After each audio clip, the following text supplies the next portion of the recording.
Imagine opening your gate to a desperate mother and her child, only to discover your simple act of kindness echoes across generations. Watch courage, trust, and humanity collide on a lonely ranch, where one man's heart changes the course of a tribe's journey forever.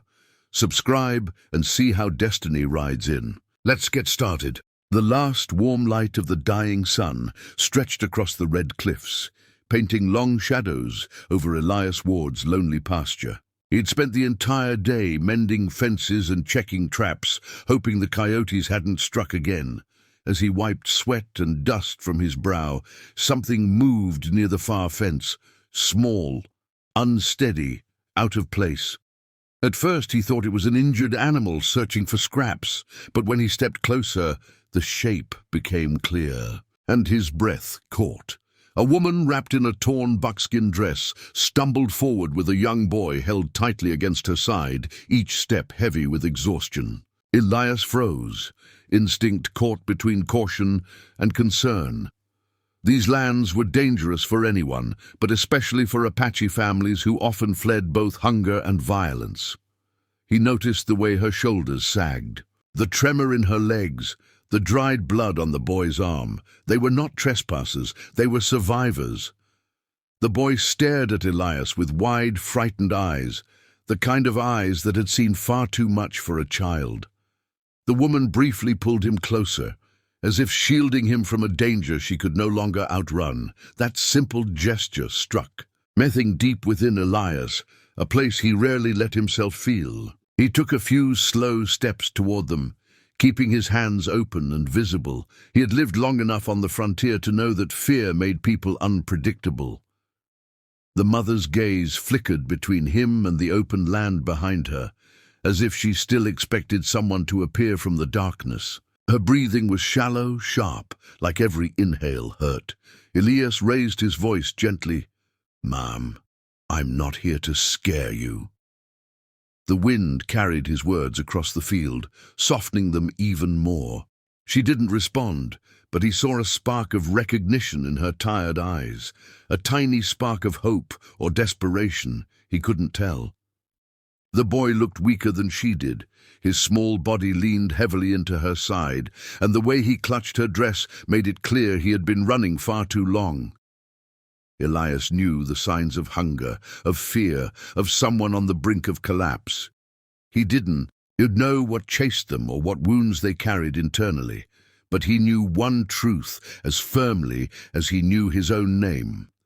If he turned them away, they might not survive the night. He swallowed hard, feeling the weight of the choice resting on him. The ranch was lonely, his life was simple. Offering shelter could bring danger, but leaving them would be worse. He approached the gate and pushed it open with a quiet creak. "You can rest here," he said, his voice warm but steady. "My land has room for good people." The mother blinked, stunned by the unexpected kindness. Her arm around the boy tightened, as though helping her stand. She glanced toward the direction they had come from, a long, empty stretch of land, now fading into the blue shadows of dusk. Whatever they had escaped from was still too fresh. Elias saw the fear in the way she held her breath. He wished he could promise safety outright, but out here, promises meant very little unless backed by actions. Still, he took another step back from the open gate, giving her space, showing her she had a choice. She shifted her weight painfully, and her legs nearly gave out beneath her. The boy acted faster, pressing his small hand against her side to hold her upright. Elias's heart tightened. No child should have to be so strong.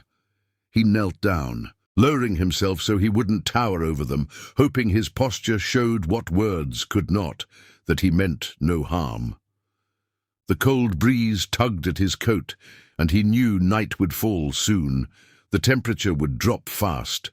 They needed warmth, water, and rest. The woman took one shaky step toward the gate, but paused again, torn between survival and distrust. Elias could see her lips moving silently, perhaps a prayer, or maybe a memory too painful to voice. Finally, her eyes lifted to his, and he could almost feel the weight she carried. Loss, fear, exhaustion, but also something else. the fragile remains of pride and dignity. The boy tugged gently at her dress, urging her forward. The small gesture was all she needed. Taking a deep breath, she stepped through the gate, crossing the invisible line between strangers and something more fragile, relying on another human being. She bowed her head to him, a gesture filled with gratitude and exhaustion. Elias felt a lump rise in his. He had not expected respect, not from someone who had suffered so much in a world so cruel. He simply nodded and offered a quiet, "You're safe here for now." The wind whispered across the fields, carrying the faint scent of pine and distant smoke. Elias glanced around, scanning the horizon, making sure no threats followed them. He walked beside them toward the small cabin, keeping his pace slow so the woman and child wouldn't struggle to keep up. As they neared the porch, the boy stumbled from weakness. Elias instinctively reached out, but the mother caught her son first, holding him upright with surprising strength. For a moment, Elias saw the fierce spirit within her, a mother who had endured hardship and danger, but still protected her child with every ounce of will left in her. He admired her silently, knowing that survival was often a matter of heart more than muscle. He opened his door, letting the warm glow of the hearth spill across the porch. The woman hesitated again, but followed him inside, her steps unsteady but determined. The cabin was humble. One room, a stone hearth, a wooden table, a single bed, and a pile of blankets. Elias never needed more. He stepped aside to let them settle near the fire. The woman lowered her son gently, her hands trembling, and the boy leaned against her, exhausted. Elias poured water from the basin and offered it to them. The woman accepted slowly, lifting the cup to her lips before passing it to her son. The way the boy drank, small sips, desperate yet controlled, told Elias he had been taught not to waste even a drop. He watched them quietly, heart aching with a sense of responsibility he hadn't felt in years. He pulled a pot from the shelf and began preparing a simple stew, glancing back every few moments to make sure they were all right. The mother's eyelids flickered, heavy with exhaustion, but she forced herself to stay alert, her gaze following every movement he made. Elias understood. Trust was earned, not given.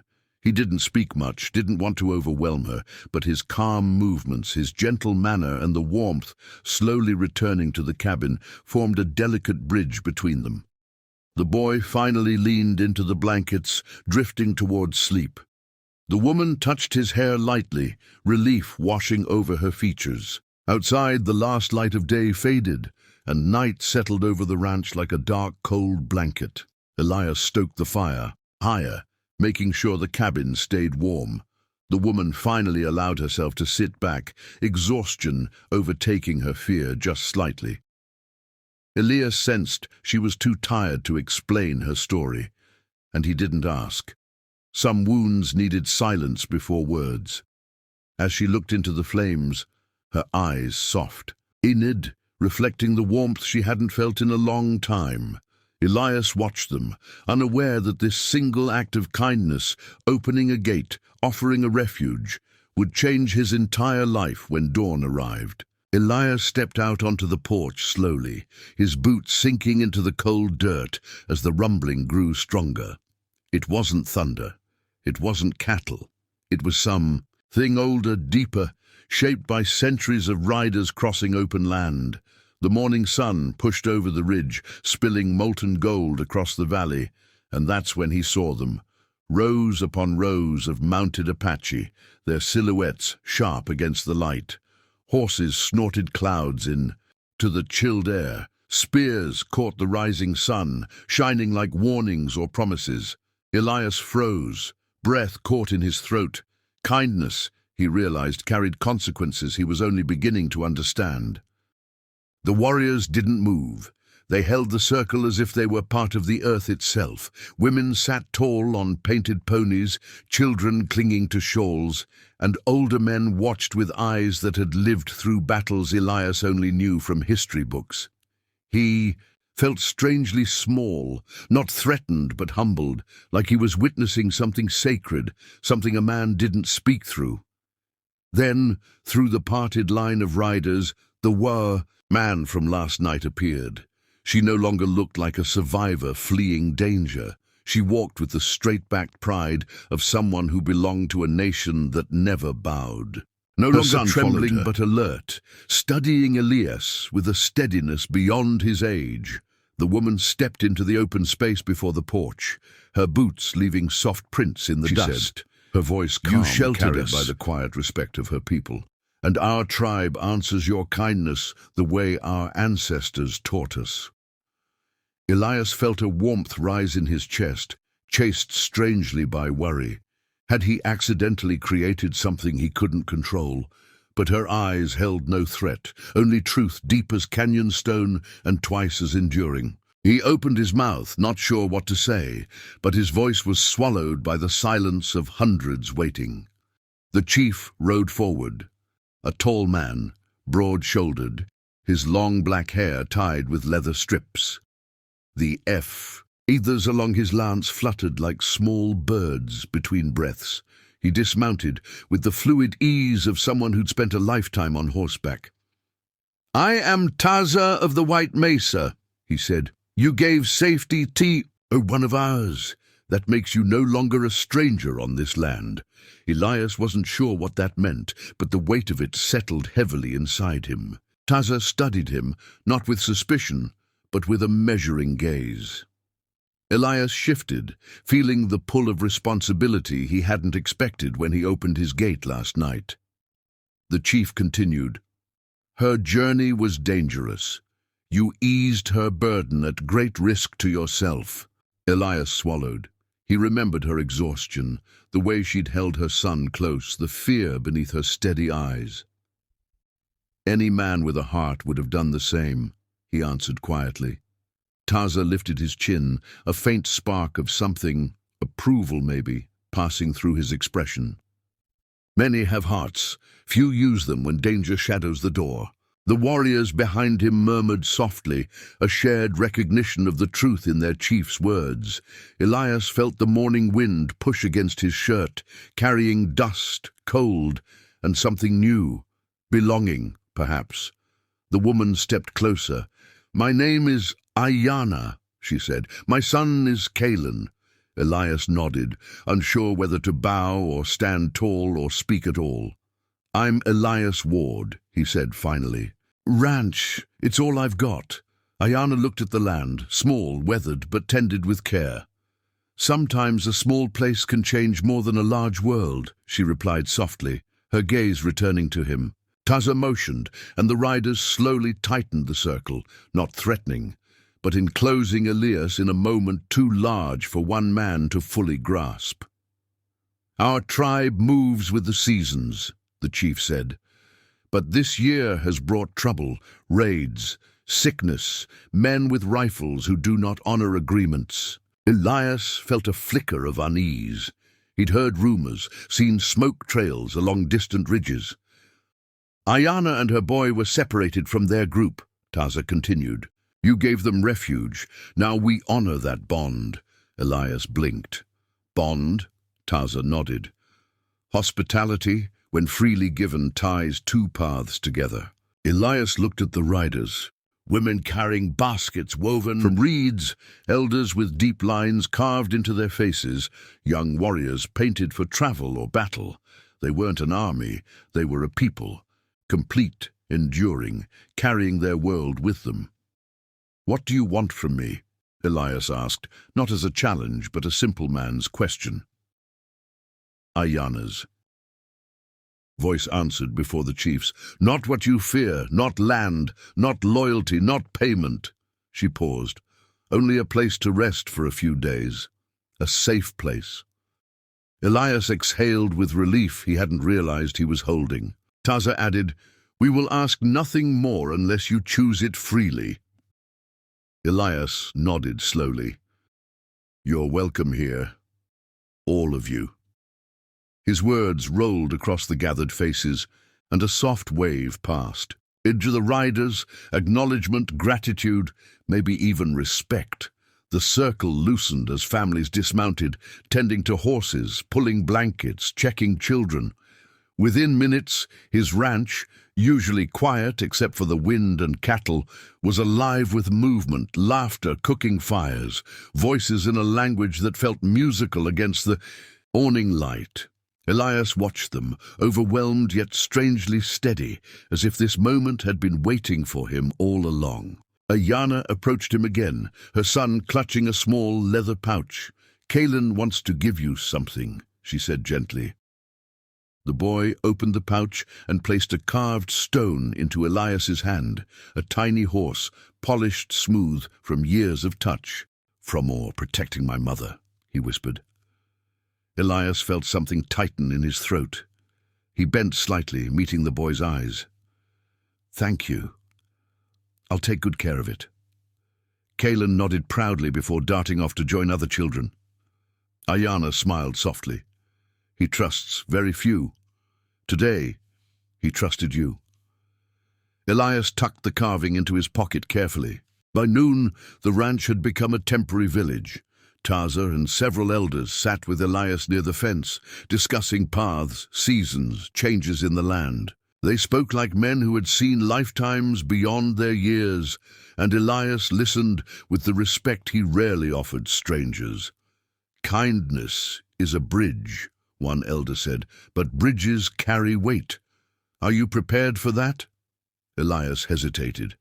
He thought of his quiet evenings, his long days alone, his Essin, all piece of land that had always felt too empty. "Maybe I am," he answered. "Maybe it's time this place meant something more." As afternoon shadows stretched across the ranch, Ayana joined them carrying a pot of food. "Eat," she urged Elias. "You've welcomed us. Let us give strength back to you." When he tasted the stew, rich, spiced, warm, he realized it wasn't just food, it was trust served in a bowl. He looked around at the families settled on his land, feeling a growing sense of responsibility. Not burdensome, but grounding. "You said earlier that my ranch won't be the same," he told Ayana. She nodded. "Neither will you," Elias Ward. He couldn't argue. Something inside him had already shifts. As the sun dipped behind the same red cliffs where Ayana had... Night before, Elias walked to the hill overlooking the ranch. Fires. And had ever looked. Taza joined him quietly. "Tomorrow we move on," the chief said. Elias felt a surprising pang of disappointment. "But remember this," Taza continued, "you carry us with you now. And if ever the world turns hard, call for us. A man who stands with our people never stands alone." Elias turned to the chief. "I didn't do anything special. I just opened a gate." Taza shook his head. "The world changes from small acts, not from grand speeches." Ayana approached, her shawl brushing softly in the wind.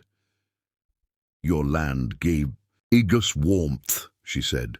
"Your heart gave us safety." Elias looked at her, strong, gentle, unbreakable, and wondered if fate had brought her to his gate. Maybe destiny wasn't some distant force. Maybe it was a weary mother and a trembling boy arriving at dusk, and a man choosing compassion over caution. That single choice had changed everything. As night fully settled, the tribe sang songs shaped by generations, their voices rising into the star-heavy sky. Elias sat near the fire with Ayana and Kalen, feeling more connected than he had in years. The boy leaned against him, half asleep. Ayana watched her son, her smile faint but filled with meaning. "He feels safe with you," she whispered. Elias swallowed. "He deserves a world where he can feel that every day." She nodded, eyes glowing with firelight. "And maybe you deserve a world where you're not alone." He didn't answer, but she seemed to understand anyway. When dawn arrived the next morning, the tribe prepared to leave. Horses were saddled, blankets folded, fires cooled. Ayana approached Elias, her expression gentle but firm. "You changed the path of our journey," she said, "and perhaps your own." Elias felt the carved stone horse in his pocket and nodded. "I'm glad you came." Taza clasped his forearm in farewell.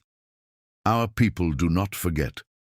Ride to the White Mesa someday, you will be welcomed as kin.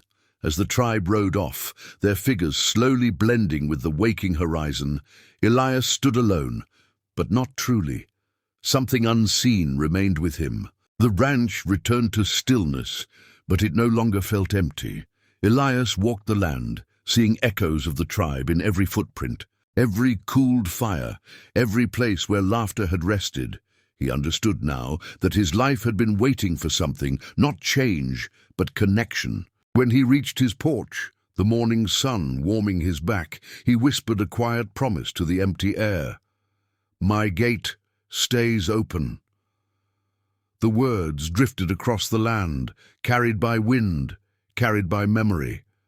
And though the circle of riders was gone, Elias could feel them, thousands of hoofbeats away, still riding with him.